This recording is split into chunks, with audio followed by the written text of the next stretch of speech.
أعوذ بالله من الشيطان الرجيم بسم الله الرحمن الرحيم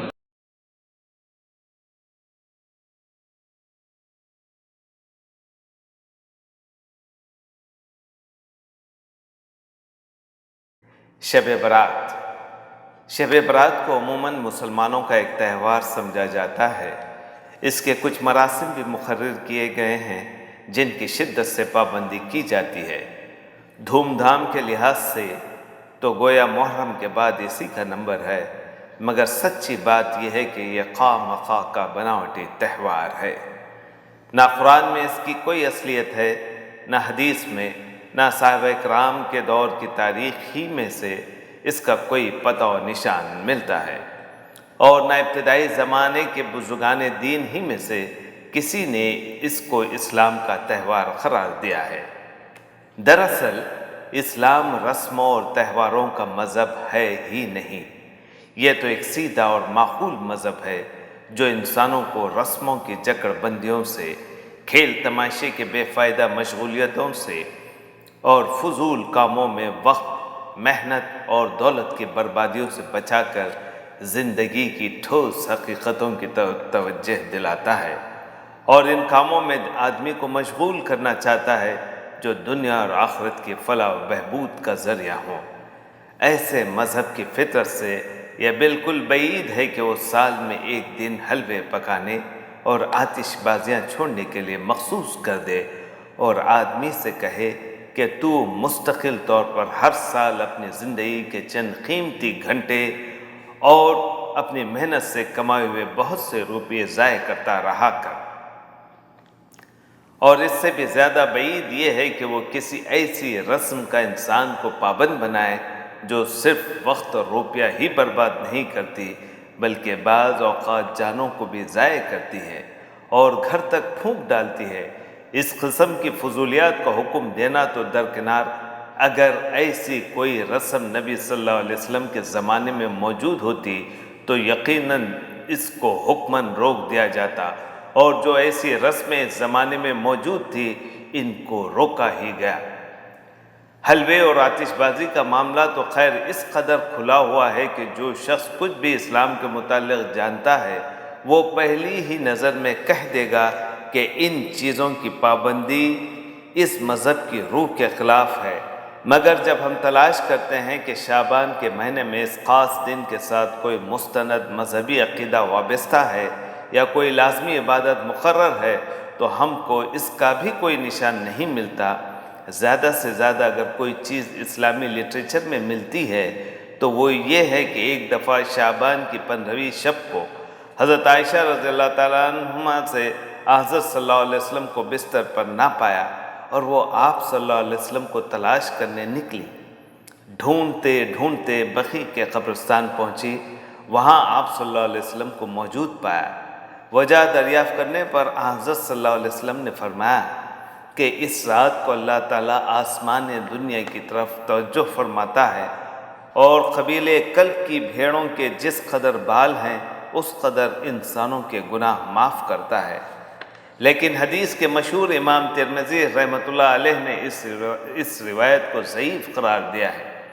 اور اپنی تحقیق یہ بیان کی ہے کہ اس کی سند صحیح طور پر حضرت عائشہ رضی اللہ تعالیٰ عنہما تک نہیں پہنچتی۔ بعض دوسری روایت ہیں جو کم درجے کی کتب حدیث پہ ملتی ہے۔ اس رات کی یہ فضیلت بیان کی گئی ہے کہ اس میں قسمتوں کے فیصلے کیے جاتے ہیں اور پیدائش اور موت کے معاملات طے ہوتے ہیں، لیکن یہ سب ضعیف روایت ہے۔ ہر ایک کی سند میں کوئی نہ کوئی کمزوری موجود ہے، اسی لیے حدیث کی قدیم تر اور زیادہ معتبر کتابوں میں کہیں ان کا ذکر نہیں ملتا۔ تاہم اگر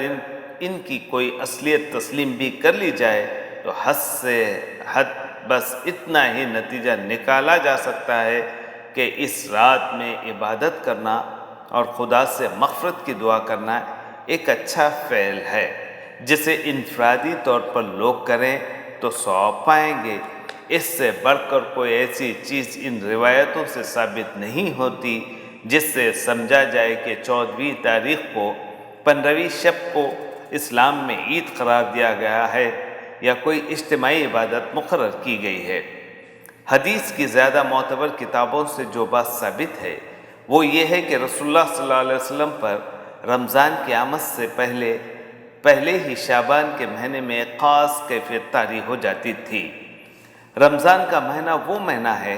جس میں آپ کو اللہ تعالیٰ کی طرف سے پیغمبری جیسے عظیم الشان منصب پر مامور کیا گیا اور قرآن جیسی لازوال کتاب کے نزول کا آغاز ہوا۔ اس وجہ سے نہ صرف رمضان میں آپ صلی اللہ علیہ وسلم غیر معمولی طور پر عبادت فرمایا کرتے تھے، بلکہ اس سے پہلے ہی آپ صلی اللہ علیہ وسلم کی لو خدا سے لگ جاتی تھی۔ حضرت عائشہ اور حضرت ام سلمہ بیان کرتی ہیں کہ رمضان کے سوا سال کے باقی 11 مہینوں میں صرف شعبان ہی ایسا مہینہ تھا جس میں آپ صلی اللہ علیہ وسلم سب سے زیادہ روزے رکھتے تھے، بلکہ تقریباً پورا مہینہ ہی روزے رکھتے گزر جاتا تھا۔ لیکن آپ صلی اللہ علیہ وسلم کا یہ طرز عمل اپنی ذات کے لیے خاص تھا، اس گہرے روحانی تعلق کی بنا پر تھا جو نزول قرآن کے مہینے سے آپ صلی اللہ علیہ وسلم کو تھا۔ رہے عام مسلمان تو ان کو آپ صلی اللہ علیہ وسلم نے ہدایت فرما دی تھی کہ ماہ شعبان کے آخری 15 دنوں ہی میں روزے نہ رکھا کریں، کیونکہ اس میں اندیشہ تھا کہ اگر عادتاً لوگ اس مہینے کی آخری دنوں میں روزے رکھنے لگیں تو رفتہ رفتہ یہ ایک لازمی رسم بن جائے گی اور رمضان کے فرض روزوں پر خواہ مخواہ 10-15 مزید روزوں کا اضافہ ہو جائے گا اور اس طرح لوگوں پر بھار پڑ جائے گا جو خدا نے ان پر نہیں رکھا۔ اسلام میں خاص طور پر یہ بات ملحوظ رکھی گئی ہے کہ جو کچھ خدا نے اپنے بندوں کے لیے لازم کیا ہے اس کے سوا کوئی دوسری چیز بندے خود اپنے اوپر لازم نہ کر لیں۔ کوئی خود ساختہ رسم، کوئی مصنوعی قاعدہ، کوئی اجتماعی عمل ایسا نہ ہو جس کی پابندی لوگوں کے لیے فرض کی طرح بن جائے۔ خدا زیادہ بہتر جانتا ہے کہ اس کے بندوں کی بھلائی کن چیزوں کی پابندی میں ہے اور کس چیز کی کتنی پابندی میں ہے۔ اس کی قائم کی ہوئی حدوں سے تجاوز کر کے اگر بندے بطور خود کچھ رسمیں مقرر کر لیں گے اور فرض کی طرح ان کی پابندی کریں گے تو اپنی زندگی کو آپ تنگ کر لیں گے۔ پچھلی قوموں نے یہی غلطی کی تھی کہ نئی رسمیں ایجاد کر کے اپنے اوپر فرائض اور واجبات کے ردے چڑھاتی چلی گئی اور رفتہ رفتہ رسمیات کا ایک ایسا تانا بانا اپنے گٹ بن ڈالا جس کے جال نے آخر کار ان کے ہاتھ پاؤں جکڑ کر رکھ دیے۔ قرآن رسموں کو زنجیروں سے تشبیہ دیتا ہے اور حضرت محمد صلی اللہ علیہ وسلم مشن کا ایک بڑا کام یہ بتاتا ہے کہ ان زنجیروں کو کاٹ پھینکے جن میں انسان نے اپنے آپ کو خود کس رکھا ہے۔ یہی وجہ ہے کہ شریعت محمدی صلی اللہ علیہ وسلم میں فرائض کا ایک نہایت ہلکا اور سادہ ضابطہ تجویز کر کے باقی تمام رسموں کا خاتمہ کر دیا گیا ہے۔ عید اور بقرعید کے سوا کوئی تہوار نہ رکھا، حج کے سوا کوئی جاترا نہ رکھی گئی، زکوٰۃ کے سوا کوئی نظر نیاز یا دان پن کو فرض نہ کیا گیا اور ہمیشہ کے لیے یہ اصول طے کر دیا گیا کہ انسان کو جس طرح خدائی فرض میں کوئی چیز کم کرنے کا حق نہیں ہے اسی طرح کوئی چیز بڑھانے کا حق بھی نہیں ہے۔ ابتدائی زمانے میں جو لوگ شریعت محمدی صلی اللہ علیہ وسلم کی روح کو سمجھتے تھے وہ سختی کے ساتھ اس اصول کے پابند رہے۔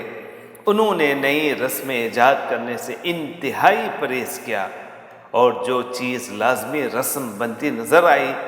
اس کی فوراً جڑ کاٹ کر رکھ دی۔ انہیں معلوم تھا کہ ایک چیز جس کو نیکی اور ثواب کا کام سمجھ کر ابتدا میں بڑی نیک نیتی کے ساتھ شروع کیا جاتا ہے اور وہ رفتہ رفتہ کس طرح سنت، پھر واجب، پھر فرض اور آخر کار فرضوں سے بھی زیادہ اہم بنتی چلی جاتی ہے، اور جہالت کی بنا پر لوگ اس نیکی کے ساتھ کس طرح بہت سی برائیاں ملا جلا کر ایک قبیح رسم بنا ڈالتے ہیں، اور اس قسم کی رسمیں جمع ہو کر کس طرح انسانی زندگی کے لیے ایک وبال اور انسانی ترقی کی راہ میں ایک بھاری رکاوٹ بن جاتی ہے۔ اسی لیے ابتدائی دور کے علماء اور امام اس بات کی سخت احتیاط رکھتے تھے کہ شریعت میں نہیں ہے اسے شرعی حیثیت دینا، یا جس چیز کی شریعت میں جو حیثیت ہے اس سے زیادہ اہمیت اس کو دینا بدعت ہے، اور ہر بدعت گمراہی ہے۔ لیکن افسوس ہے کہ بعد کی صدیوں میں اس طرح سے انتہائی غفلت برتی گئی، اور بتدریج مسلمان بھی اپنے خود ساختہ رسموں کے جال میں اس طرح پھنستے چلے گئے جس طرح دنیا کی دوسری قومیں پھنسی ہوئی تھیں۔ اس خرابی کی ایک بڑی وجہ یہ ہے کہ بعد کے زمانے میں جو قومیں اسلام کے دائرے میں داخل ہوئیں ان کو صحیح اسلامی تعلیم و تربیت نہ مل سکی۔ وہ اپنے ساتھ پرانے جاہلیت کے بہت سے خیالات اور بہت سے طور طریقے لیے ہوئے اسلام میں آ گئیں۔ ان کو صدہا برس سے رسمات اور تہواروں اور میلوں اور ٹھیلوں اور جاتراؤں کی عادت پڑی ہوئی تھی۔ اس کے بغیر ان کے لیے مذہبی زندگی میں گویا کوئی لطف ہی نہیں تھا۔ اسلام کی سادہ شریعت کے دائرے میں آ کر بجائے اس کے کہ وہ پرانی رسموں کا بوجھ اتارنے اور پرانی زنجیروں کے بند کٹنے سے اطمینان محسوس کرتے، انہیں یہاں آتے ہی یہ فکر لاحق ہو گئی کہ کس طرح وہی بوجھ پھر اپنے اوپر لاد لیں جنہیں اسلام نے اتارا تھا، اور وہی بیڑیاں پھر پہن لیں جنہیں اسلام نے کاٹا تھا۔ چنانچہ انہوں نے کچھ تو پرانی جاہلیت کی رسمیں ذرا سی ظاہری صورت بدل کر باقی رکھی، کچھ نئی رسمیں خود ایجاد کیں، یہاں تک کہ اسلام کو بھی ویسا ہی رسموں اور تہواروں کا مذہب بنا کر رکھ دیا جیسے ان کے پرانے مذہب تھے۔ ان نئی رسموں کی ایجاد میں ماشاءاللہ خاص باریک بینی سے کام لیا گیا۔ قرآن اور حدیث کو اس غرض کے لیے تو نہ چھانا گیا کہ اسلام نے انسانی زندگی کے لیے جو نظام نامہ مرتب کیا ہے اس کے اصول معلوم کیے جاتے، بلکہ ساری چھان بین اس لیے کی گئی کہ کہاں ایک نئی رسم ایجاد کرنے کے لیے یا پرانی جاہلانہ رسموں کو جاری